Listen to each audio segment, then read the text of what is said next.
प्रिय दर्शकों और श्रोताओं, जय सिया राम, जय श्री कृष्णा। मैं हाजिर हूँ आपके सामने दिनांक 10 नवंबर 2021 वार बुधवार का दैनिक पंचांग लेकर। दैनिक पंचांग में आप रोज सुनते हैं तिथि, वार, योग, नक्षत्र, करण, भद्रा, दिशाशूल, व्रत, पर्व, त्योहार और चौगड़िया मुहूर्त की विशेष जानकारी। मुझे उम्मीद है कि दैनिक पंचांग सुनने से आपको किसी न किसी रूप में ज़रूर ही लाभ मिलेगा। किसी प्रकार की भूल हो जाए मानव स्वभाववश तो आप क्षमा करेंगे, ऐसी भी मेरी उम्मीद है। अब आइए आज का पंचांग शुरू करें। भारतीय संवत विक्रम संवत 2078 का, शक संवत 1943 का, हिजरी संवत 1443 का। संवत का नाम है राक्षस नाम का संवत्सर। आज का विशेष है सूर्य षष्ठी। जी हाँ, अस्तगामी सूर्य की इसमें पूजा होती है।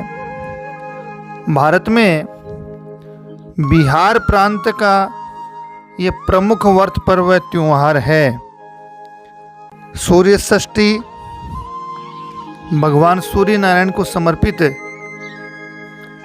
यह व्रत पूजा है। बात करते हैं सूर्य भगवान की आज उदय और अस्त के समय की, तो आज 6:47 सुबह है, सूर्य भगवान उदय होंगे। सूर्यास्त का समय रहेगा सायंकाल 5:35। सूर्य भगवान इस समय दक्षिणायन में चल रहे हैं और ऋतु हेमंत ऋतु का हम सब आनंद ले रहे हैं इस समय। चंद्रमा की बात करें तो आज चंद्रमा मकर राशि में पूरे दिन रहेंगे। इससे जिन जिन राशियों को चंद्र बल है आज, वे हैं राशि मेष, करक, सिंह, वृश्चिक, मकर, मीन के जातकों को चंद्रमा शुभ रहेगा। भारतीय महीना कार्तिक महीना है, पक्ष शुक्ल पक्ष है। तिथि आज तिथि षष्ठी है, छठ सुबह है 8:26 तक। बाद में तिथि सप्तमी प्रारंभ हो जाएगी। दूसरे शब्दों में कहूं तो सप्तमी तिथि का क्षय हुआ है, कल अष्टमी तिथि रहेगी। इस प्रकार से यह आज की तिथि का वर्णन हुआ। नक्षत्र उत्तराषाढ़ा नक्षत्र है, सायंकाल 3:40 तक। बाद में श्रवण नक्षत्र रहेगा। योग सूल और गंड नाम के योग हैं। कर्ण, तेतिल और गर नाम की आज कर्ण रहेंगे। दिशाशूल की बात करें तो दिशाशूल आज उत्तर में है, चंद्रमा दक्षिण में है। दिशाशूल चंद्रमा आदि का विचार करके ही हम शुभ, मांगलिक और विशेष यात्राओं का प्रसंग बनाते हैं। धर्मशास्त्र कहते हैं कि दिशाशूल पीठ पर या बायां श्रेष्ठ है और चंद्रमा सामने या दाहिना श्रेष्ठ है। बाएं में शुभ नहीं होता है चंद्रमा, पीठ पीछे का भी चंद्रमा शुभ नहीं माना गया है। सन्मुख अर्थ लाभाये दक्षिणे सुख संपदा, पृष्ठतः प्राण नाशाये वामे चंद्रे धनक्षय है। दिशाशूल ले जाओ वामे राहु, योगिनी फूट, सन्मुख लेवे चंद्रमा, ल्यावे लक्ष्मी लूट।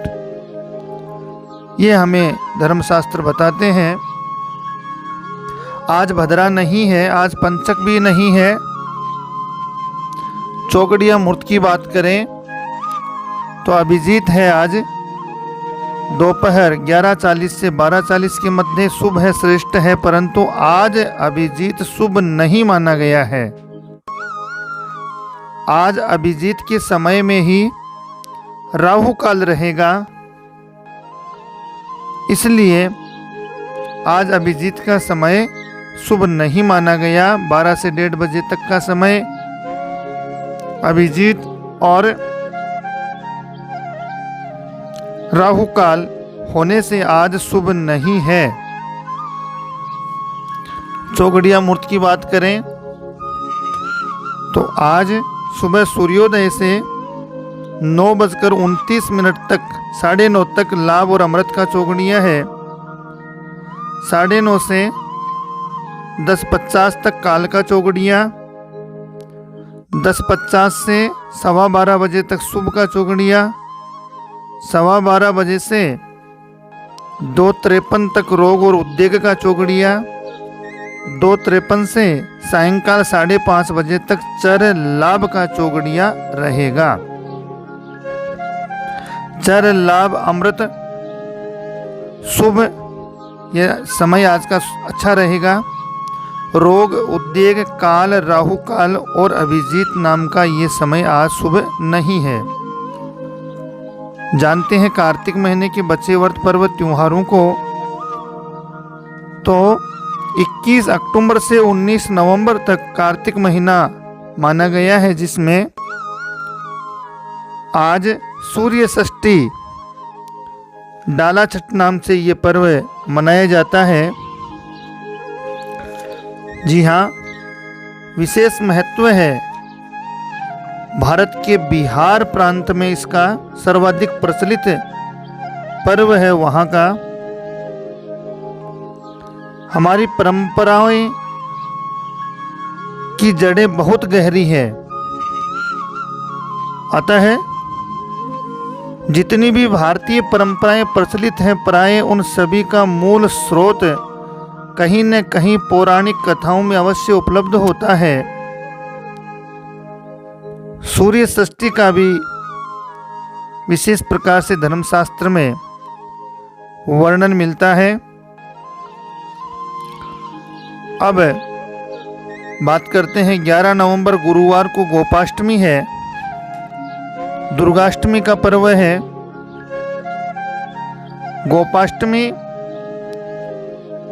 जी हाँ, गो महात्म्य और महत्व पर विशेष प्रकाश डालने का ये विशेष दिन है। कार्तिक शुक्लाष्टमी को गोपाष्टमी का उत्सव आदिकाल से मनाया जा रहा है। इस दिन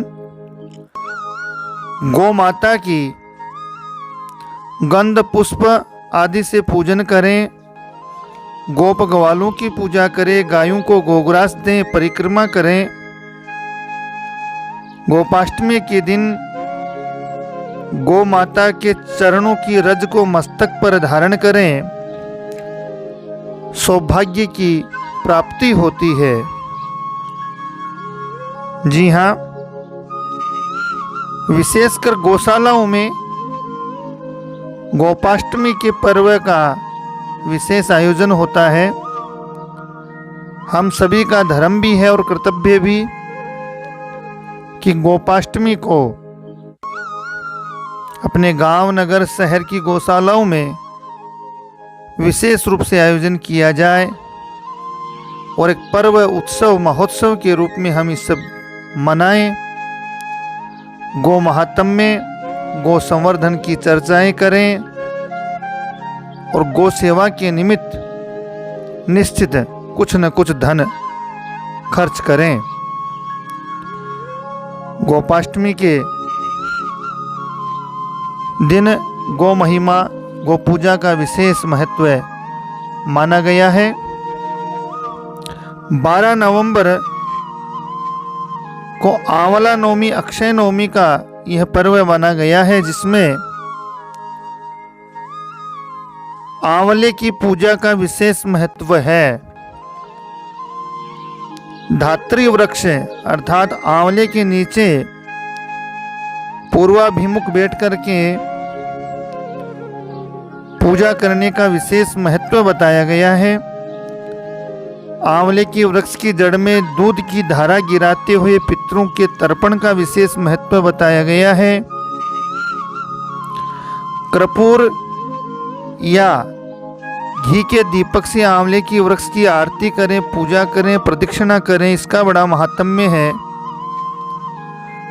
ब्राह्मण भोजन आंवले के वृक्ष के नीचे कराने का भी विशेष महात्म्य है और स्वयं भी आंवले के वृक्ष के सन्निकट बैठ करके भोजन करें, इसका भी बड़ा महात्म्य धर्मशास्त्र में बताया गया है। 14 नवंबर रविवार को है देव प्रबोधनी एकादशी, देवउठनी 11 तुलसी विवाह है। चतुर्मास इस दिन समाप्त हो जाएगा। जी हाँ, इस तिथि को रात्रि का जागरण का विशेष महत्व है। रात्रि में भगवत संबंधी कीर्तन, वाद्य, नृत्य, पुराणों का पाठ करना, धूप दीप नैवेद्य, पुष्प गंध, चंदन, फल अर्घ्य से भगवान की पूजा करना और भगवान को जगाने की प्रार्थना करना। उत्तिष्ठोत्तिष्ठ गोविंद त्यज निद्रा जगतपते, त्वयि सुप्ते जगन्नाथ जगत सुप्तम भवेद्यदम। इसके बाद भगवान की आरती करें, पुष्पांजलि करें। प्रहलाद, नारद, परशुराम, पुंडरीक, व्यास, अम्बरीश, सुक, सौनक और भीष्मादि भक्तों का स्मरण करते हुए चरणामृत का प्रसाद का वितरण करना चाहिए। प्रबोधनी एकादशी में यह विशेष महत्व माना गया है। तुलसी विवाह का भी इस दिन प्रसंग बनता है। 17 नवंबर बुधवार को वैकुंठ चौदस है, व्यतिपात पुण्यम। भगवान पुंडरीकाक्ष देवाधिदेव महादेव भगवान विष्णु का पूजन करने के लिए ऐसा वर्णन मिलता है धर्मशास्त्र में कि एक बार भगवान विष्णु देवाधिदेव महादेव का पूजन करने के लिए काशी आए और यहाँ पर मणिकर्णिका घाट पर स्नान करके उन्होंने 1000 स्वर्ण कमल पुष्पों से भगवान विश्वनाथ के पूजन का संकल्प लिया। इस प्रकार से वर्णन है कि अभिषेक के बाद जब वे पूजन करने लगे, शिवजी ने उनकी भक्ति की परीक्षा के उद्देश्य से कमल पुष्प कम कर दिया। भगवान श्री हरि को अपने संकल्प पूर्ति के लिए 1000 कमल पुष्प चढ़ाने थे। एक पुष्प की कमी को देखकर उन्होंने सोचा, मेरी आंखें कमल के समान है, इसलिए मुझे कमल नयन और पुंडरीक काक्ष कहा जाता है। एक कमल के स्थान पर मैं अपनी आंख ही चढ़ा देता हूँ। ऐसा सोचकर वे अपनी कमल के समान आंख चढ़ाने को तैयार हुए। भगवान विष्णु की अगाध भक्ति से प्रसन्न होकर के देवाधिदेव महादेव प्रकट होकर के, हे विष्णु, तुम्हारे समान संसार में दूसरा कोई भी मेरा भक्त नहीं है। कार्तिक शुक्ला चतुर्दशी वैकुंठ चतुर्दशी के नाम से जानी जाएगी। इस प्रकार से भगवान ने कहा। और 19 नवंबर शुक्रवार को कार्तिक पूर्णिमा सत्यनारायण भगवान का व्रत है। कार्तिक स्नान इस दिन पूर्ण होगा, चंद्र ग्रहण, परंतु भारत में यह अदृश्य रहेगा। इस प्रकार से ये वर्णन हुआ। कार्तिक महीने के मुख्य व्रत पर्व त्योहारों का समय के साथ हम मार्गशीर्ष महीने में प्रवेश कर जाएंगे। इस प्रकार से आप सभी से नम्र निवेदन है कि वीडियो चैनल को लाइक शेयर सब्सक्राइब करें, घंटी के निशान को दबाएं, अपना स्नेह प्रेम इसी प्रकार देते रहें। आप सभी को मेरी तरफ से जय सिया राम, जय श्री कृष्णा।